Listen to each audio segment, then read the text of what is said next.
I'm glad they got that win. A Yes. little controversy all Yes. around it, Sure. but they got the W. Yeah. So, well, hey, we have definitely been hit hard the last 24 hours with the weather that we've seen. We're still seeing very heavy rain in some places. Especially on the east side of the state, you were saying, just, I mean, a lot of these streets are just going to be covered when you go out this morning. I mean, I'm getting some rainfall reports now over the past 24 hours of 7+ inches Wow. in some of these spots. So, and when it comes down so quickly, that's the problem. So I want to go ahead and take you to the weather maps. I'll show you where the flash flooding is occurring this morning. You can hear it. The raindrops are massive out there this morning. Also some small hail in some of these storms, but really it's the flooding. You're going to see some flashes of lightning. I'm taking you to Newcastle, where Henry County, you're one of our wettest spots this morning. Just this morning, we've already picked up 3 to 5 inches in some spots. And so we do have flash flooding reports coming in from downtown Newcastle. Of course, you know Newcastle, you got some of the hills and some of the water that may be flowing a little extra. Rain's coming down right now in Richmond too. So we have this complex that we're going to nail down for you, show you what's going on.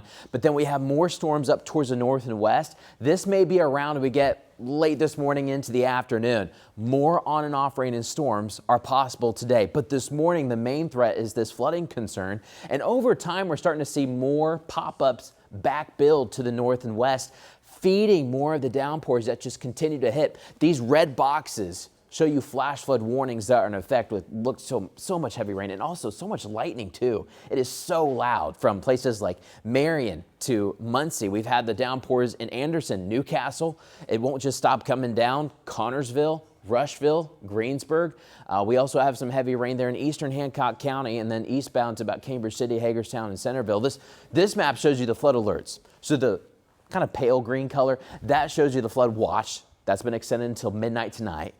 The neon green shows you flood advisories, but the red is kind of the big kahuna. These are flash flood warnings that do extend from Madison County into Henry, Wayne, Fayette, Rush, Shelby, and south to Decatur counties, and even western Franklin County as well. But this kind of stretch here, right from Newcastle to Connorsville, is where we picked up most of the rain. A Tri-High High School be about here, about 5 inches reported just in the past few hours.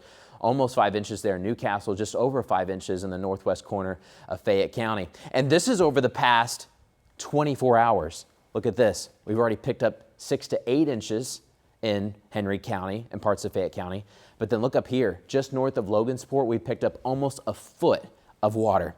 So right now we're tracking the storms east of the city. Downtown Indianapolis is dry, but we do have that rain chance that'll continue pretty much all day. I will say later this evening, I do think chances start to go down as eventually the atmosphere should exhaust itself a bit, but we'll get to the 80s today with storms. Level 2 severe risk in place from the Indianapolis area points west and to the south. Right now it's mainly a flooding threat, but there may be some gusty winds with some of these storms. So we're going to have morning downpours, especially east and north of the city, and then maybe more storms coming in later today. Radar won't look exactly like this, but it's going to be another stormy one. That's why we have a weather impact alert. But I do think by about 6, 7, 8 o'clock, a lot of this will start to finally wind down.